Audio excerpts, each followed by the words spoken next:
செய்திகளை உடனுக்குடன் தெரிந்து கொள்ள நியூஸ் 5 சேனலை சப்ஸ்கிரைப் செய்து பெல் பட்டனை அழுத்துங்கள்.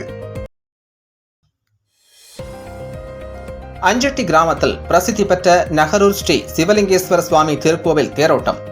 கிருஷ்ணகிரி மாவட்டம் தளி சட்டமன்ற தொகுதிக்குட்பட்ட அஞ்சட்டி அருகே உள்ள தேவேகவுண்டன் தொட்டி மலை கிராமத்தில் 86வது ஆண்டாக ஸ்ரீ சிவலிங்கேஸ்வர சுவாமி திருக்கோவில் திருத்தேரோட்டம் நடைபெற்றது.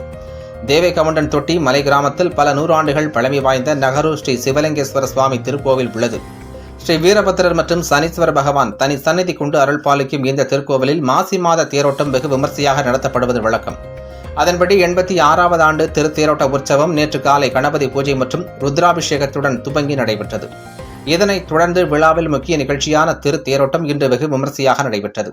அதிகாலை முதல் சுவாமிக்கு சிறப்பு அபிஷேக ஆராதனைகள் நடைபெற்றதை அடுத்து உற்சவ மூர்த்தி அலங்கரிக்கப்பட்ட சப்பரத்தில் எடுத்து வரப்பட்டு அலங்கரித்து வைக்கப்பட்டிருந்த தேரில் காட்சி தந்து அருள் பாலித்தார். இதைத் தொடர்ந்து வந்திருந்த பக்தர்கள் ஏராளமானோர் திருத்தேரின் வடம் பிடித்து இழுத்து சுவாமி தரிசனம் செய்து வழிபட்டு சென்றனர். இதில் தமிழகம் மட்டுமின்றி ஆந்திரா, கர்நாடகா உள்ளிட்ட அண்டை மாநிலங்களைச் சேர்ந்த ஏராளமானோர் வழிபாட்டில் பங்கேற்றனர்.